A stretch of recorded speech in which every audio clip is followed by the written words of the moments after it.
¿Qué tal? ¿Cómo les va? Hace 34 años el grito por Argentina fue unánime, como nunca, en toda su historia, ni antes ni después. Esa vez gritaron todos, era la victoria contra Inglaterra, era el gol más bello de la historia del fútbol en un país futbolero. Diego Armando Maradona entraba definitivamente en la mitología, se convertía en alguien que superaba todas las idolatrías conocidas, no solamente en la Argentina, sino también en el mundo. Hace 34 años Diego convertía un gol con la mano para que les diera buen fastidio y un gol maravilloso contra los ingleses, una enorme victoria que cuando terminó el partido me permití decir, lo voy a señalar una sola vez, pero permítanme decir, esto va por todos los pibes que no pudieron gritar estos goles, porque estábamos muy cerca de un recuerdo que todavía y aún duele enormemente en la Argentina, pero aquella época, apenas a 4 años de la guerra, era muy significativo. Inglaterra quedaba rodilla en tierra frente a Diego y el equipo de Carlos Salvador Vilardo. El diario The Guardian ha hecho una manera de revivir aquellas jugadas muy ingeniosa que para una sonrisa de ustedes antes de todo lo que viene, vale la pena compartir. He just walked away from Hoddle there. Still Maradona, Valdano. Steve Hodge tries to clear. Maradona! Argentina take the lead. Bueno, ahí está Diego en la jugada del gol con la mano. La pelota para Valdano, que hoy escribió una nota extraordinaria en el diario El País de España. Búsquenla porque vale la pena leerla. Y ahí está Diego metiendo la mano, contado por The Guardian. Hizo esta animación, porque de verdad se habló tanto del gol que ya no sabe uno cómo contarlo. Y aquí va la jugada de Diego dejando a los ingleses como si fueran conos del entrenamiento por el camino y poniendo la pelota en el fondo del arco. Ahí está el grito de Diego, el extraordinario jugador argentino, con algo que para los chicos esto es un verdadero regalo para que entiendan bien cómo fue esa maravilla. Hay otra recreación que se ha hecho del gol de Diego que tiene que ver con dibujos animados. Esto es Anime, un lugar donde prepararon esto. Yo les doy la presentación para que ustedes lo busquen porque vale la pena. Este es el fenómeno. Y cuando llegó el momento del gol, posiblemente siempre es muy inspirador el universo, el cielo, los astros, las galaxias, todo lo que tiene sensación de eternidad.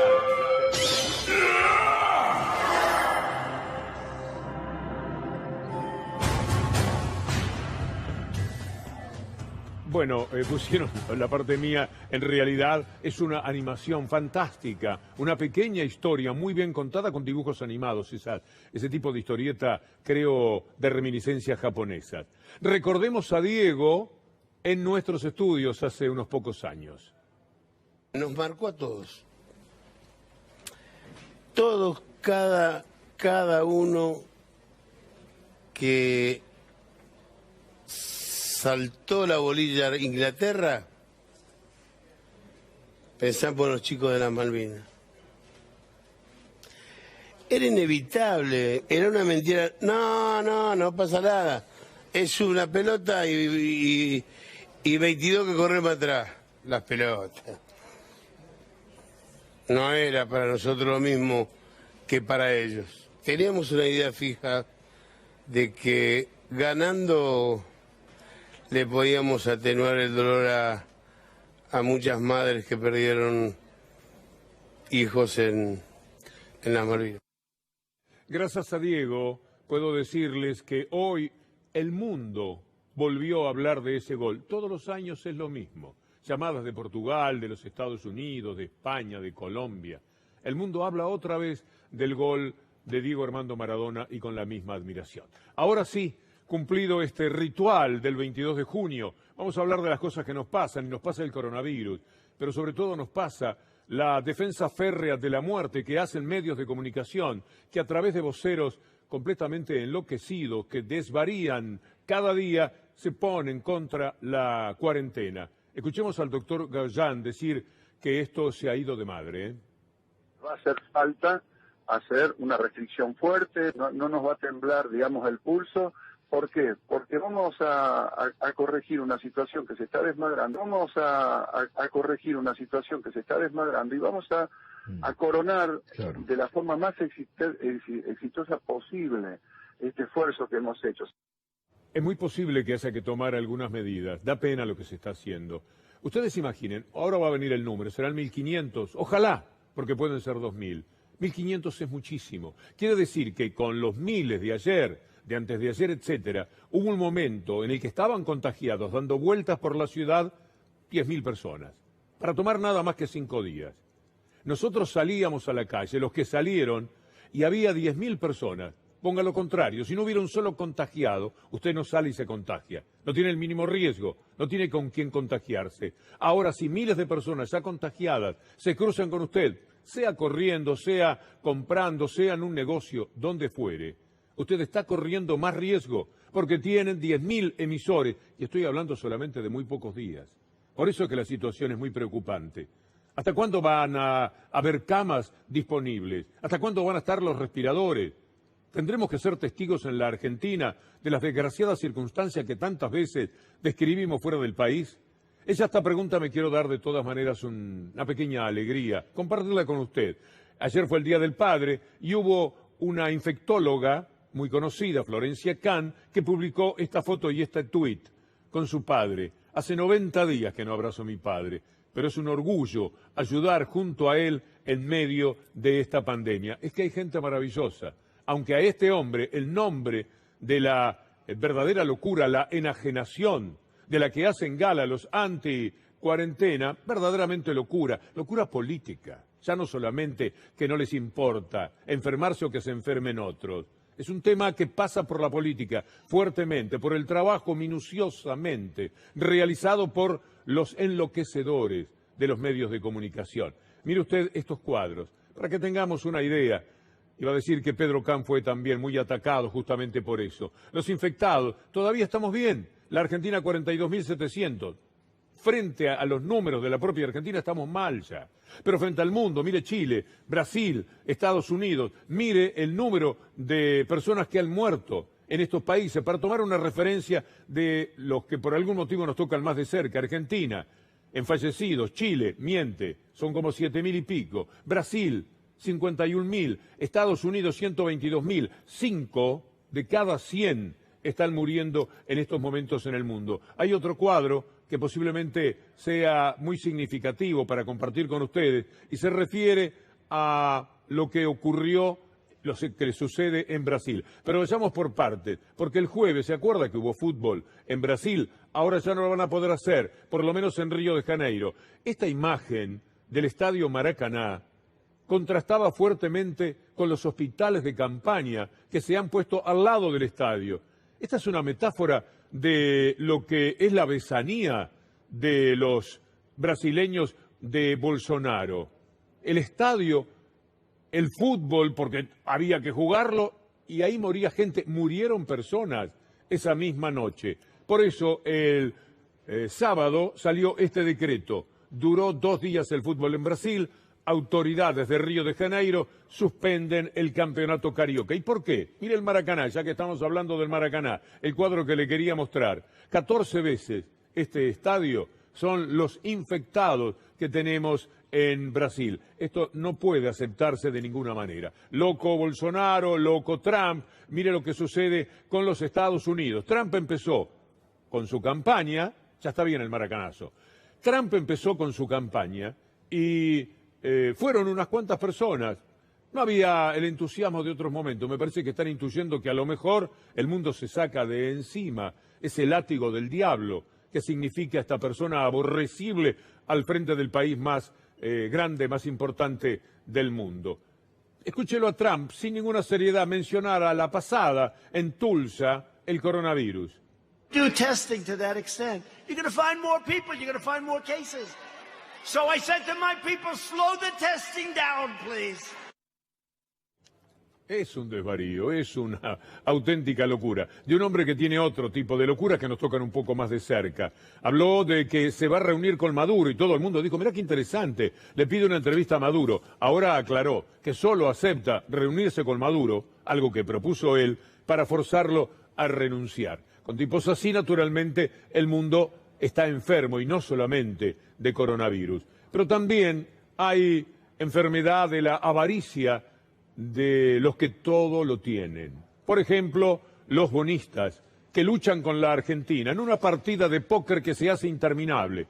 Pero con usted y con nosotros, hinchas, de lo que está haciendo Martín Guzmán, de lo que hace el gobierno argentino. Mostraron 40, a lo mejor terminan 50, 52, 53. Imagine a esa gente decirle, mira, de cada $100 te vamos a devolver 52 o 53, que por ahí anda la cuenta en la actualidad. ¿Usted cree que es fácil negociar contra esa gente? En eso estamos. Y sobre el default habló Alberto Fernández. Yo no soy el presidente del default. El presidente del default es el que me precedió. Yo no soy. No, bueno, yo solamente lo heredé y me hice cargo. Mire lo que dice Macri sobre el default.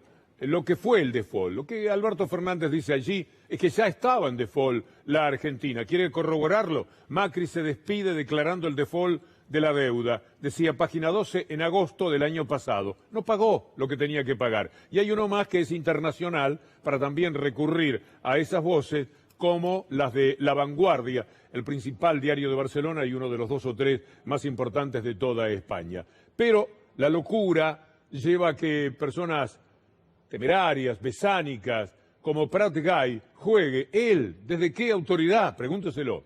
¿Por qué viene Prat Gay a hablarnos él de la situación económica y de la deuda, habiendo sido de los primeros en contraerla? Habla esto contra Martín Guzmán. Guzmán, cada vez que abre la boca, ofrece más plata y del otro lado se pone cada vez más duro, ¿no? Y lo de anoche, esencialmente, es un reconocimiento público que hace el ministro del fracaso en su negociación. Así que yo creo que siguen las negociaciones, pero claramente Guzmán va perdiendo, pero bueno, lo que está descubriendo es que el mundo real es muy distinto del mundo académico, ¿no? El mundo real de Prat Gay es muy sencillo. Cuidar una fortuna de 1.000 y pico de millones de dólares de los Fortabat, para lo cual él fue muy hábil.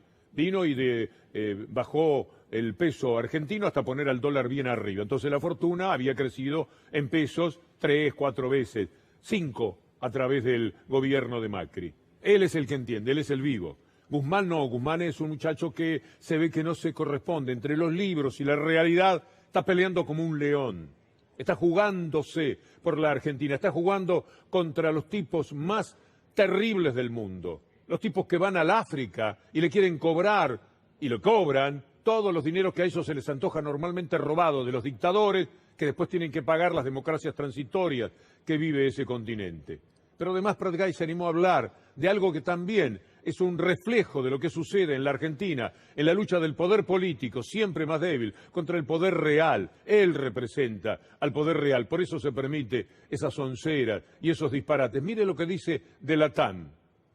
Que el hilo conductor y el denominador común es un gobierno que se lo ve desorientado. Ayer tuvimos la noticia de la TAM, son 1.700 empleados. Nadie en el Ministerio de Transporte se ve que estaba en tema.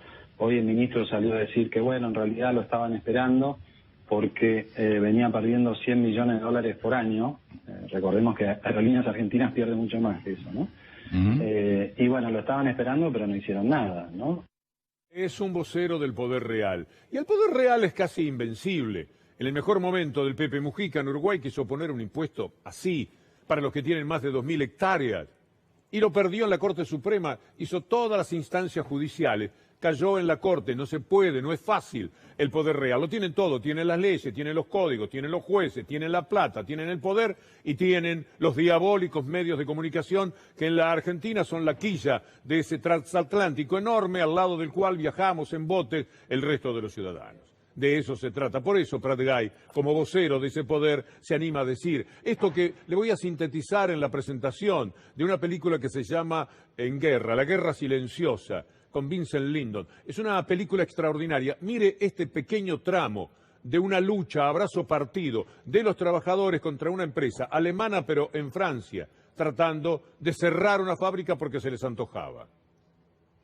On demande juste que vous respectiez votre parole. Vous tenez votre parole et on reprend le travail, ou vous ne tenez pas l'accord que vous avez passé et on continue à bloquer la production et le stock. Voilà. Non, mais c'est sans appel. La justice, aujourd'hui, est là pour dire non à la fermeture de l'entreprise. Dans la Constitution est inscrit la liberté d'entreprendre. La liberté d'entreprendre veut dire qu'un patron peut ouvrir et fermer une entreprise. Une entreprise qui a fait 17 millions d'euros de bénéfices. Ça veut dire qu'on a un PDG qui... Es una película extraordinaria en la cual se marca esa lucha con las empresas. La TAM ahora tiene el beneficio de la palabra de Prat Guy, pero mire usted cómo se miente a propósito de la TAM. A esto hay que habituarse. Si usted no trabaja de ciudadano y no busca información por todos lados y se llega a quedar con esos locos no lindos del Obelisco o de cualquier otro lado que salen a mover la bandera de Belgrano a favor de los estafadores, ¡viva la estafa! ¡Viva que robamos al Banco Nación, que le sacamos 18.000 millones de dólares! ¡Abajo los ladrones comunes y corrientes! ¡Ladrones honestos! Macri, González Fraga, los Vicentín, eso es robar. Vamos con la bandera. Bueno, esa gente se mueve de esa manera y con ese entusiasmo en función de lo que le puedo decir, por ejemplo, mire, el canal de La Nación. La caída de la TAM, ¿fue la cuarentena o fue el gobierno? Mire qué bandidaje para poner esta pregunta. ¿Fue el gobierno el causante de la caída de la TAM? ¿La TAM? Ahí la tiene a Bullrich diciendo lo mismo, algo parecido. Está el tuit de esta orate del PRO. Vicentín y la TAM no son hechos aislados. A la primera la llaman expropiación y a la otra la dejaron caer para romper la competencia interna. Ahora usted mire cómo miente La Nación, cómo miente Patricia Bullrich, cómo mienten todos los que agitan banderas de Belgrano para decir viva la estafa en la República Argentina. Mire este cuadro, sencillo, irreprochable. 2011, la TAM perdió ahí, anduvo en $1.900 menos. En el 2012 ganó 9.000 millones. En el 2013 ganó 13 millones. En el 2014 perdió, pero en el 2015 ganó. Mire 2016, llega Macri. Mire 2017 y mire 2018 y 2019 para que usted sepa a lo que juega esta gente. A la mentira perpetua, a hacerle la cabeza. Así que si la TAM cierra porque se le antoja y deja pedaleando en el aire a más de 1.000 trabajadores, 1.700 trabajadores, es por culpa del gobierno anterior de 2015, no por culpa de Macri. Ahí estaba el cuadro. Y La Nación se pregunta, ¿por qué esto es lo que van a jugar? Septiembre, octubre va a venir mal. ¿Cómo vamos a salir de la cuarentena y toda esta historia si no es carreteando duramente, pesadamente? No va a ser fácil moverla a la Argentina, pero es mucho mejor que lo hagan a favor de la gente que menos tiene que para las élites, como lo hubiera hecho el neoliberalismo. Pero como no va a ser fácil, usted tiene que acostumbrarse a que los diarios como estos van a jugar permanentemente. ¿Será culpa del gobierno que LATAM estaba fundido? La fundió el macrismo. El macrismo terminó con LATAM. Aguantaron un poco más, para colmo vino el coronavirus y por supuesto con todo lo que ha pasado. Las empresas de todo el mundo, de aviación por otra parte, están en una situación muy complicada. Pero esto es lo que pasa. Jugar contra el poder real es muy difícil, pero muy difícil. Se puede hacer el intento más glorioso. El poder real está allí, firme, besánico, loco, enajenado, bandido y ladrón, para proceder con todo. Mire lo que ocurrió con el juez Lorenzini, el juez de Avellaneda y Reconquista, que tomó la decisión contra el gobierno, lo cual por supuesto es un dolor de cabeza del que cuesta mucho salir y que ha cambiado la ecuación. ¿Cómo avanzar hacia la expropiación si la intervención no camina? Entonces hay que buscar un plan B, evidentemente. Lo hubieran pensado mejor. Esto también cabe como reproche. Pero era tan lindo lo que se intentó. Y se podía hacer porque la ley lo ampara. Si usted duda, busque 21.499. Ley 21.499. Y vea lo que dice sobre expropiaciones. Pero no se podrá. ¿Y qué podía hacer Lorenzini, el juez? Que no fuera estar a favor de Vicentín. ¿Dónde vive? ¿A dónde van sus hijos a la escuela? ¿Dónde toma café? ¿Con quiénes invita a los cumpleaños, a los casamientos? ¿Cuál es su pertenencia? ¿Usted se imagina la vida de ese pobre juez si fallaba contra Vicentín, teniendo en cuenta todo lo que ha sucedido en Avellaneda y Reconquista en estos días? Entonces sacó un decreto que va contra los intereses del gobierno y por supuesto también del pueblo. Vamos a ver qué pasa, porque la semana va a traer seguramente noticias. Mientras tanto vale la pena tomar conocimiento de cómo juegan aquellos que les parecía fantástico la ley de bienes culturales para preservar lo nacional. Estoy hablando de Clarín, lo va a decir Alberto Fernández, pero no les gusta jugar a lo nacional y prefieren entregar empresas como Vicentín a lo extranjero? Mi propósito es salvar una fuente de trabajo y un operador en un mercado que cada día se ha extranjerizado más, salvar un operador nacional, que eso me importa, ¿no? Años atrás en la Argentina fue muy importante que los bienes culturales fueran argentinos y ahora parece que no es importante que la producción de cereales sea argentina. Expropiando es un disparate, porque Argentina no tiene por qué hacerse cargo y poner dinero en eso porque necesitamos para otras cosas. El tema de la crisis del 2001. La crisis política se produjo para provocar la pacificación. Ese fue el objetivo para mí de toda esa crisis. El idiota útil fue Duhalde. Ahora, los que motorizaron todo eso eran los que estaban fuertemente endeudados en dólares y que querían sacarse de arriba de las deudas. Hay que fijarse en quiénes estaban endeudados en dólares y quiénes. Entre la pacificación y la ley de bienes culturales, etcétera, que modificó la ley de quiebras, resolvieron sus problemas luego de esa crisis del 2001. Encabezado por Clarín. Si es lo que me quiere preguntar, encabezado por Clarín. Clarín tenía 3.700 millones de dólares de deuda.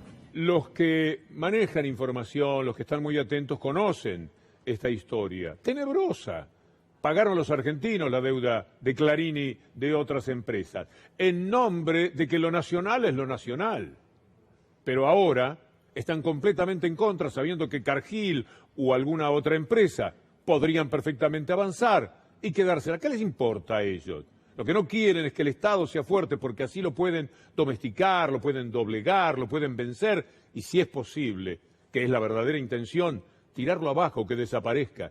Mire este carota del ex gobernador de Mendoza llamado Cornejo.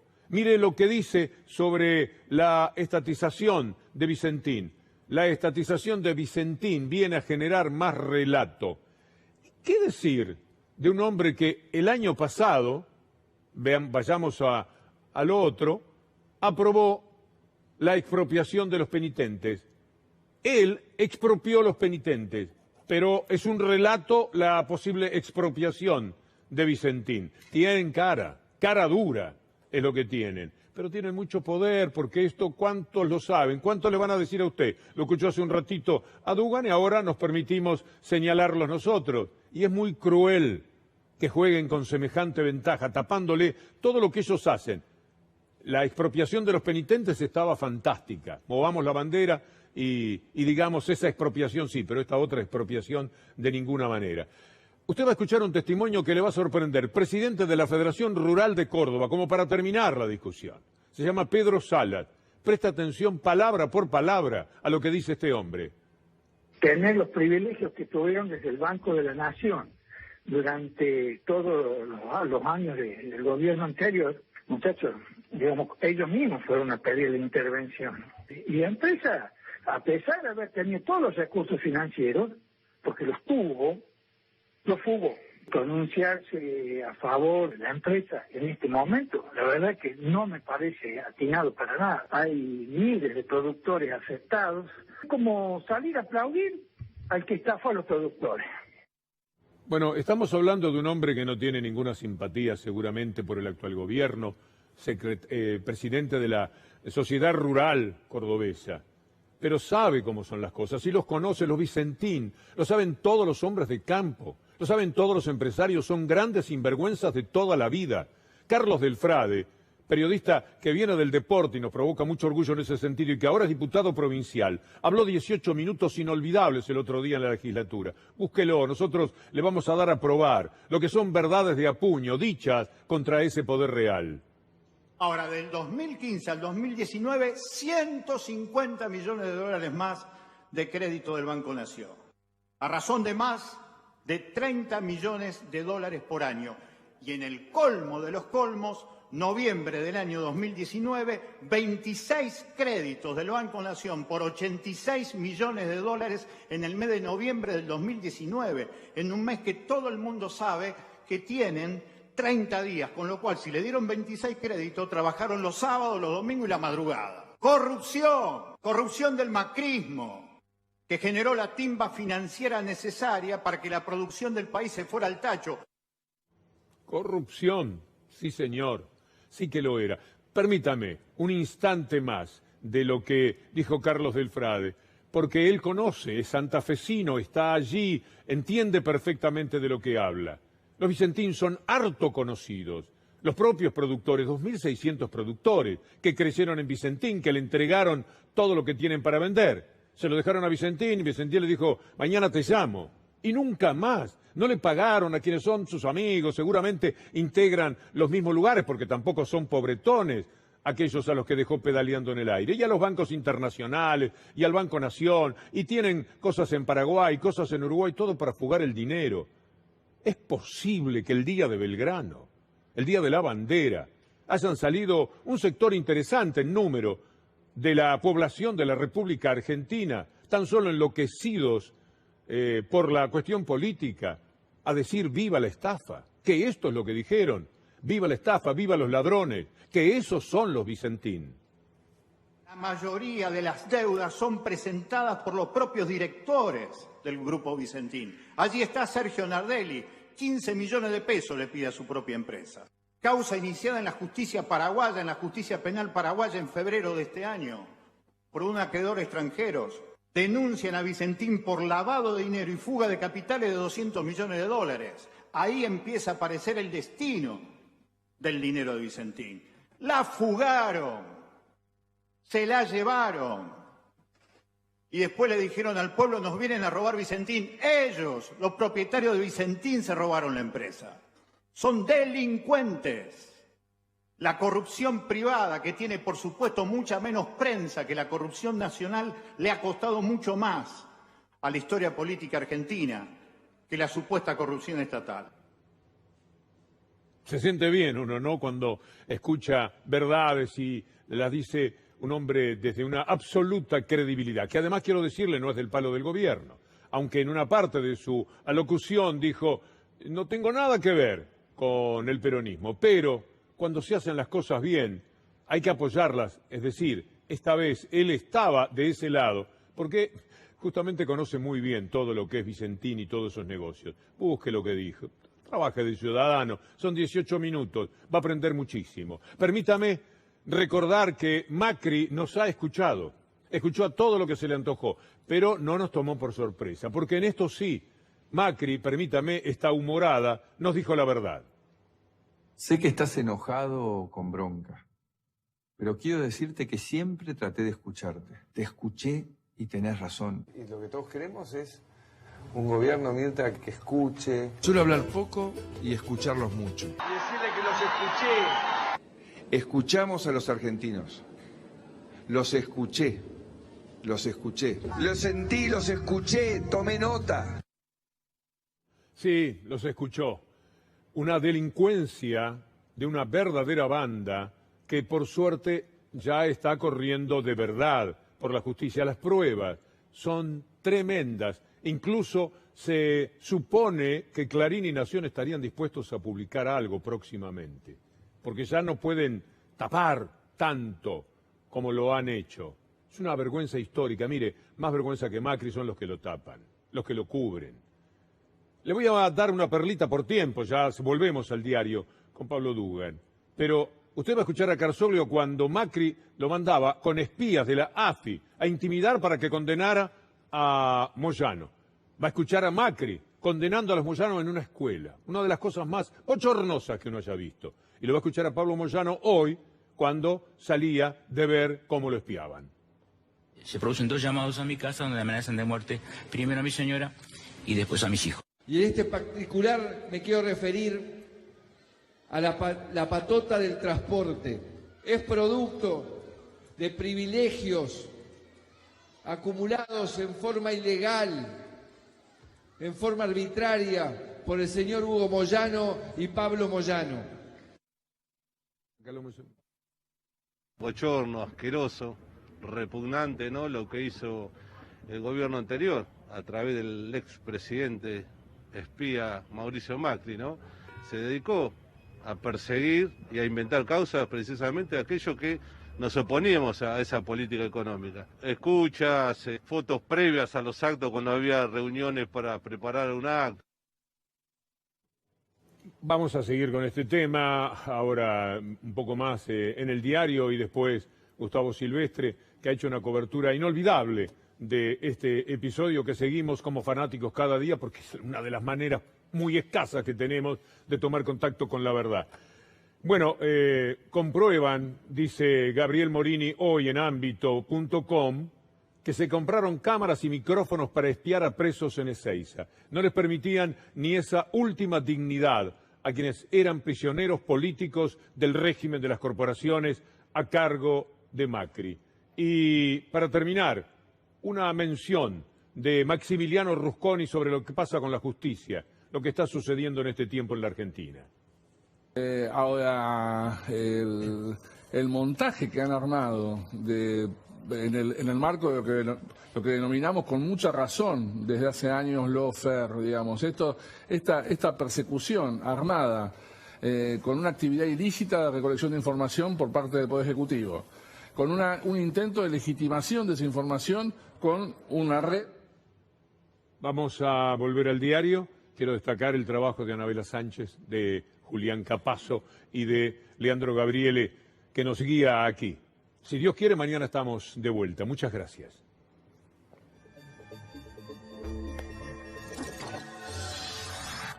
Muy bien, muchas gracias. Todavía no han llegado los números del día de hoy sobre contagiados de coronavirus, pero la pandemia avanza, es imparable, estamos yendo al desastre, no hay ninguna duda. Y ya les dije en el editorial que considero que cualquier demora en tomar medidas es una demora peligrosa, peligrosa.